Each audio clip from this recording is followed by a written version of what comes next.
A ver, Alex. Nada más para poner en contexto un poco, porque como hemos ido brincando, porque hay tantos temas aquí. No, bueno.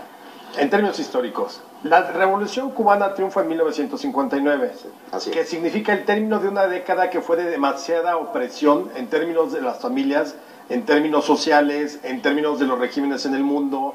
Es decir, la década de la disciplina y donde los últimos estertores de ese conservadurismo familiar se va quedando en los 50. Y la Guerra Fría. Y la Guerra Fría se queda en los 50. Y entonces vamos a pasar a una década donde se estaba buscando una alternativa para la vida en México, perdón, la vida en el mundo y en México. La mejor década de la historia del siglo XX. Claro, ¿por qué? Creo que es la primera vez que estoy de acuerdo con él. ¿Por qué? Porque estabas buscando una vía distinta de lo que conocíamos. Para ese momento ya el capitalismo había mostrado sus fauces terribles. El lobo del hombre. Por eso encuentra tan buena acogida el triunfo de la Revolución Cubana. Por supuesto, Pero del tal mundo. vez sería que matizar la palabra capitalismo. Estamos hablando de que en 1959 aproximadamente en 16 países de América Latina existían tiranos, dictadores. Asquerosos. Y muchos de estos dictadores eran sujetos sometidos por los Estados Unidos, impuestos por los Estados Unidos. Somoza en Nicaragua, por ejemplo. Bueno, Stroessner en Paraguay. y Jorge Ubico en Guatemala y bueno, había la lista es larga, en ¿no? Dominicana, Trujillo en Y Dominicana. por eso la Revolución Cubana es un faro de esperanza, porque todos Es que ese es el contexto en el que tenemos que poner. Así o sea, es, claro. Cuando tú ves, por ejemplo, que finalmente sale un Fidel Castro que dice voy a acabar con el régimen dictatorial de derecha de este malviviente llamado Batista, la gente dice que oscuro sargento. qué maravilla. Y cuando ves que da el siguiente paso y se opone a los Estados Unidos, pues la gente todavía aplaude más porque sabía la cantidad de régimen. Bueno, yo no puedo perder de vista, no puedo olvidar cuando la United Fruit Company en Nicaragua nombró presidente de Nicaragua al secretario del Consejo de Administración del Pulpo, de la bananera. Entonces, bueno, claro que había un gran resentimiento en contra de los Estados Unidos y estaba de alguna manera justificado esto. Quizás una de las virtudes de Fidel Castro en los inicios de la revolución fue enfrentarse al ogro del imperio norteamericano que tenía apachurrados que habían invadido casi todos los países. Pues todos, latinos, incluyendo el nuestro, por supuesto, que nos robaron la mitad de nuestro territorio, etcétera. O sea, había una postura anti-yanqui, anti-gringa en ese momento, y Fidel se convierte un poco en el paladín para combatir a este capitalismo salvaje. La última gran revolución que era pues ejemplar, ¿no? Era la del presidente Arbenz en Guatemala. Sí. Jacobo Arbenz, cuando él en el año 54 empieza a nacionalizar una serie de terrenos, propiedad de la United Fruit Company, y bueno, inventan toda una guerra, lo derrocan los gringos, y entonces es claro que el resentimiento estaba ahí, no era por otra razón, sino para proteger los caudales norteamericanos. Entonces, sí sale Castro y por eso se vuelve y tan acá con tan esta marioneta atractivo, yanqui claro. que era. Entonces, claro, la gente dice, caray, ya era hora, ¿no? Exactamente. Y México juega un papel importante. Muy importante, sí, porque apoya. México nunca rompió relaciones con Castro. Pero bueno, y incluso aquí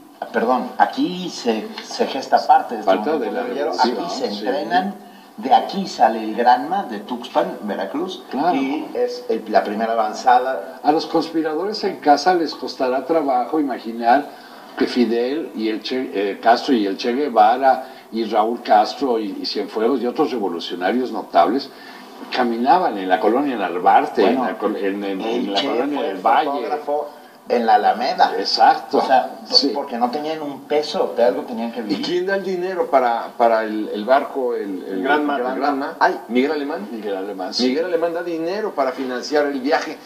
Miguel Alemán, Miguel Alemán, que era un hombre, cachorro de la el cachorro de la revolución, que era un hombre absolutamente proclive al capitalismo, nunca se imaginó que estaba dando el dinero para financiar una dictadura de izquierda como Es que no era para financiar una dictadura, era para financiar una revolución Exactamente. que después se pervirtió y se convirtió en una dictadura asquerosa. Pero nuevamente, o sea, tiene que ver también porque en los 60s, desde el principio es la década de las utopías. Y de la modernidad, ¿no?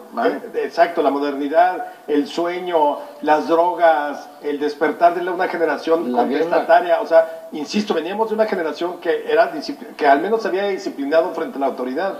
Y el 60 es el rompimiento. Entonces, evidentemente, Castro significaba...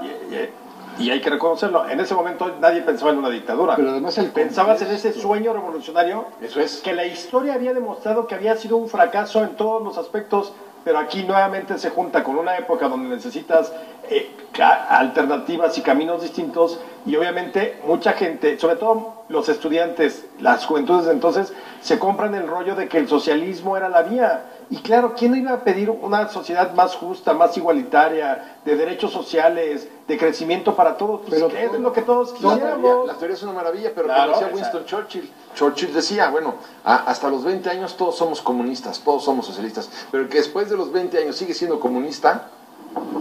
No necesariamente. Es un pendejo. Pero yo no coincido con Churchill. No, ¿cómo no? A Churchill le dan el premio Nobel de Literatura cuando escribió tres cuidado. No, su libro de Derrota Mundial es una verdadera maravilla. Pero está escrito, no está bien escrito, Paco. Sí, es como si le hubieras dado a Madero por la asociación presidencial el Nobel. Sí, no. Señores, calma. Le hubieras dado el de la paz por haber logrado. Pero no el de literatura. Vengamos a nuestro tema. Hay que pensar en el contexto ideológico en el que se da la revolución cubana. ¿Quiénes son las figuras prominentes de la cultura y el pensamiento? Jean-Paul Sartre, Malraux, Luis Buñuel, la gente de la izquierda pensante mexicana como Alberto Castillo, como Caso Villagrana, como Revueltas, etcétera. Había una proclividad a tener esa simpatía, a acabar con el capitalismo opresivo, ¿verdad? Entonces Fidel se vuelve un faro en ese sentido, y por eso toda la juventud de mi generación lo apoyaba. Y de la mía, ya estaba plena, la revolución ya estaba consolidada. Y apoyábamos a Castro, y nos provocaba una gran simpatía en términos ideológicos. No, bueno, te voy a decir, es un sujeto que derroca a un dictador, bravo, ¿no? Claro. Y luego se enfrenta a los Estados Unidos, más bravo. Más bravo, sí. Entonces dices, bueno, hasta ahí vamos bien. Todo va bien. Todo iba bien. Hasta ahí todo iba bien. Hasta que cuando empieza a perseguir, cuando crea una policía secreta, cuando empiezan a secuestrar a las personas, cuando empieza a usar el paredón para acabar con la oposición, y hacer purgas ideológicas. Cuando la gente empieza a huir de Cuba y ve cómo se puebla todo el sur de los Estados Unidos, hoy en día el Producto Interno Bruto de los cubanos que están en Miami es de 15 veces mayor que el de la isla. O sea, ponte a ver, los grandes constructores del Miami de hoy son los cubanos exiliados, que si se hubieran quedado allí en un régimen democrático donde hubiera habido oportunidades para todos, bueno, claro que ya sé con lo que es el verbo bien. Muchos estuvieron, sí, muchos, sí, también. Acuérdate que a muchos se les llamaron gusanos, porque muchas de esas personas que huyeron de Cuba apoyaron a Batista. O sea, y tenían los casinos, era un sueño, y muchos los hoteles, a la lógica del sueño, y eso está muy bien. Idealista, trágico. Pero ¿por qué trágico? ¿Tú no tienes sueños, querido? También los sueños libertarios de las democracias son idealista, sueños. Trágico porque ve cómo termina el régimen cubano. O sea, idealista trágico el régimen cubano. No, pero es idealismo trágico, perdón, no idealista trágico, idealismo trágico. Porque entonces hace así este muchacho. Porque tú eres la representación de ese idealismo trágico. Bueno, pero lo importante... Siempre la utopía, perdido, maderista, sueños, escribiendo... Pero a ver, espérame. Lo importante es ver objetivamente cómo se fue desarrollando esta revolución que desembocó en una dictadura, y qué impronta y qué importancia tuvo el régimen soviético en orientar a Castro hacia esa. Y después el venezolano, cuidado, El venezolano también tiene mucha importancia. Al revés. Pero al revés, yo sí creo que es más la importancia, por el petróleo. Por el petróleo. Bueno. Cuidado, no por el petróleo. A ver, yo quiero ver qué hubiera pasado a Cuba si Chávez no lo surte del petróleo. O nosotros en algún momento, no me acuerdo con quién, si es presidente mexicano, le condonamos la deuda externa. 400 millones de dólares. Que realmente no es nada.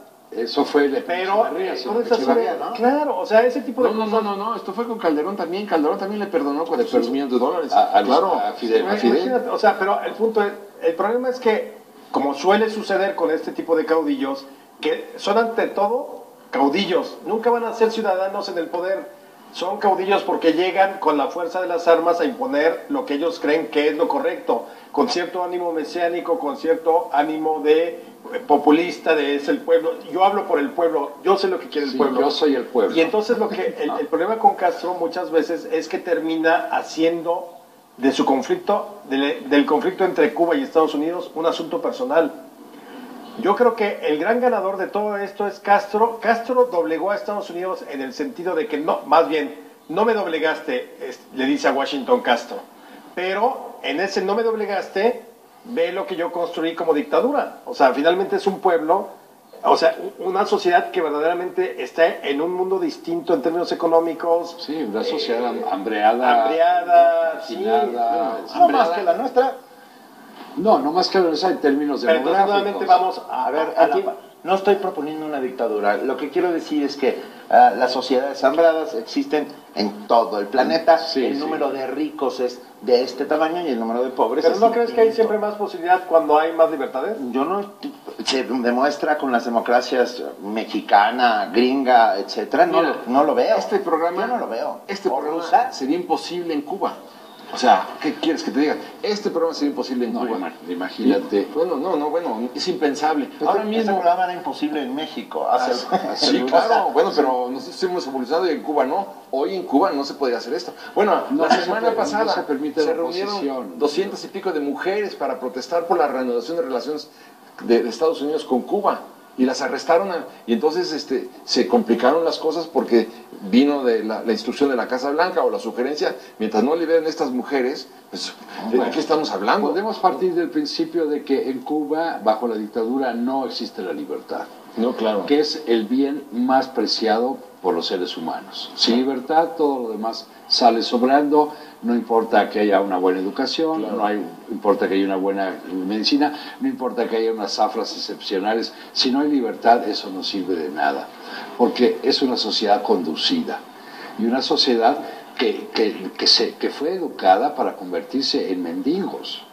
Los cubanos se fueron convirtiendo, desafortunadamente, todos los que salían fuera de Cuba, en mendigos que pretendían ostentar cierta dignidad, pero no dejaban de ser mendigos, y a eso los había llevado el régimen dictatorial de Fidel Castro.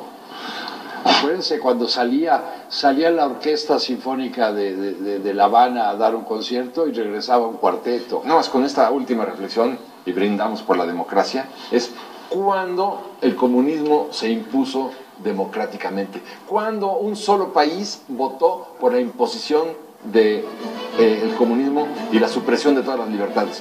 Nunca. Salud.